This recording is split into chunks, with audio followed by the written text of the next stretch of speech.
Wonder Woman 774, coming off the incredibly high issues that was the first arc of this. I'm assuming it's the first arc. I think this is part 5 of the arc, whatever it is. But just coming off that high, going into this, I was like, you're going to keep the momentum and just have something really cool going on here. And it still keeps up the momentum. This one in particular kind of lost some stuff for me. But if you want that classic fantasy Dungeons and Dragons, we're going on a side quest story. We got another one of those in our Wonder Woman books, which is what the character should be doing to begin with. So it works really well. I am going to say Travis Moore's art is not in this book, and instead we are focusing on Andy McDonald, which I think it looks decent, but coming off the high that was the original Travis Moore artwork, it just kind of feels lackluster to me, which sucks because it still is really fine artwork, and I think I might be a little hard on it because of what we saw before was just so gorgeous and prestigious. This still looks good too. So Diana and Ratatosk appear at Olympus. It's burned down. They don't really know what happens, but we do learn a few things because Ratatosk just kind of says some stuff that he's learned along the way. Basically, he was in talks with Hermes, and he made a deal that he wanted to get Diana's soul to come to Valhalla and save Yggdrasil. So because of that, Diana's place in pretty much Olympus and that pantheon was filled by something else. They don't really know what it is yet, but because of that, she wasn't able to come back to Olympus when she was reborn. She went to Valhalla.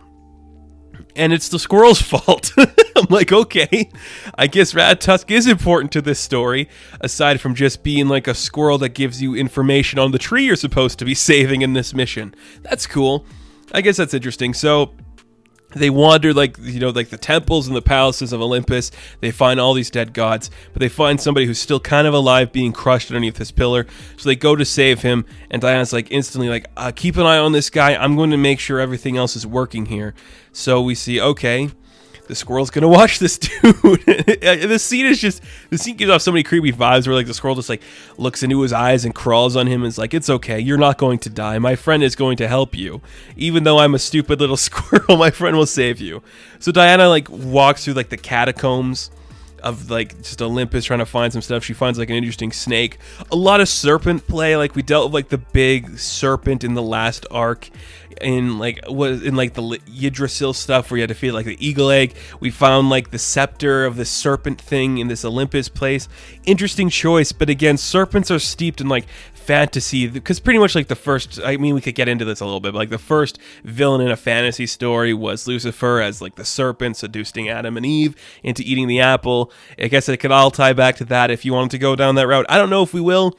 But serpents, I'm going to assume, play a key part in every mythology. They must be something like that because they represent evil, whatever, earth and shit, It's the rod of Asclepios, something like that. It heals people, but it's an interesting thing. So we figure out who this person is. We use the serpent rod to save them pretty much.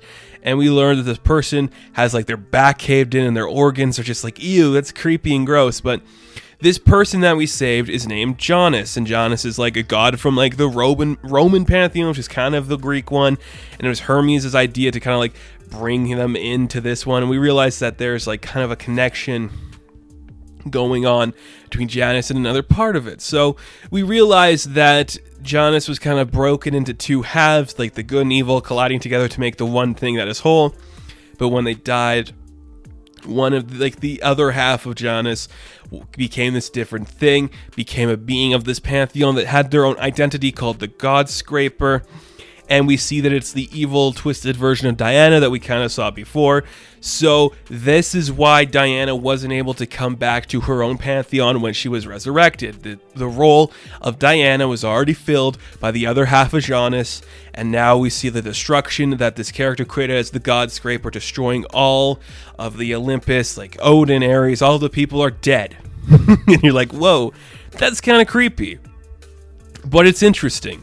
It's an interesting concept, and it's very ideological and mythology based, and it's this works for Wonder Woman. It's creepy and different, and it's just a different twist on a god story, which is kind of interesting to see.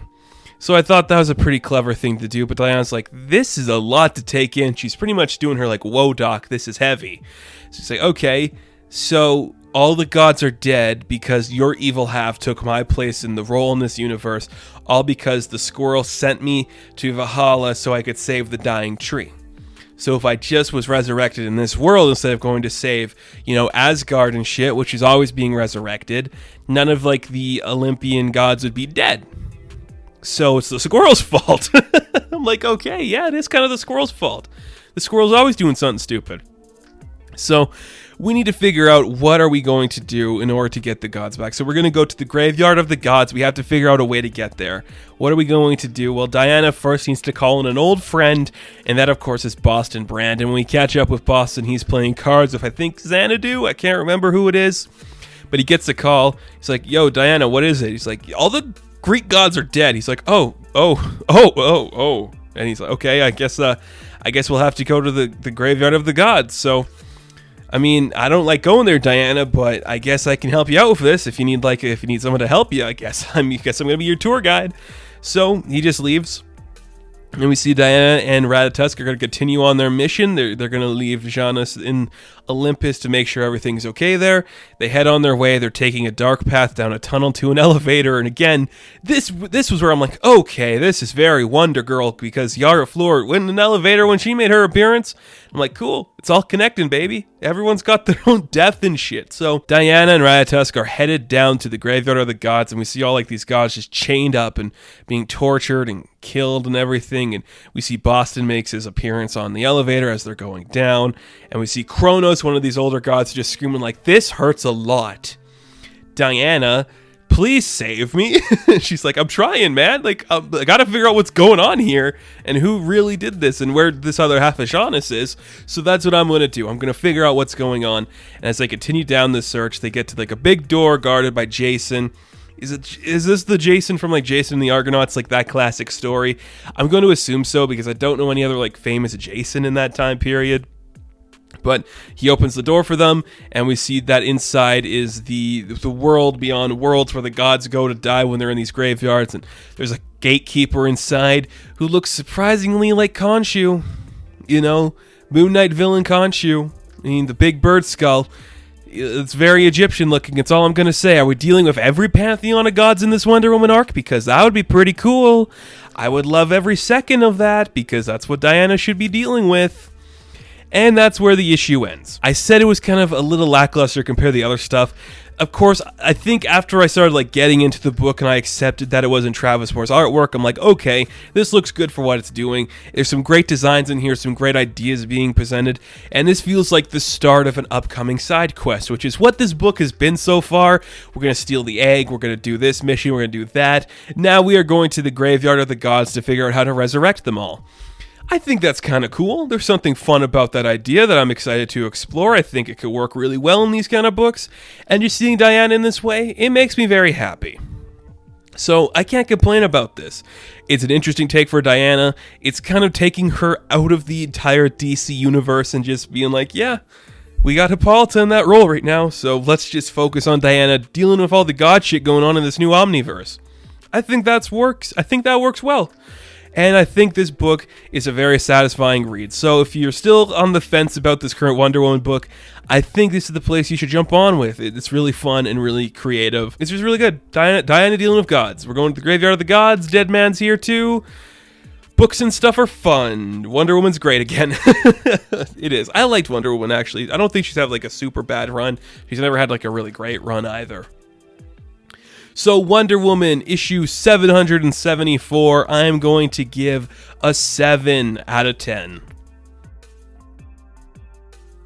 Now thank you guys for watching this review. Be sure to like and subscribe to the channel. As always, you can check me out on Instagram, Patreon, Twitter, all that good stuff, and I will catch you in the next one. Have fun, stay safe, good luck.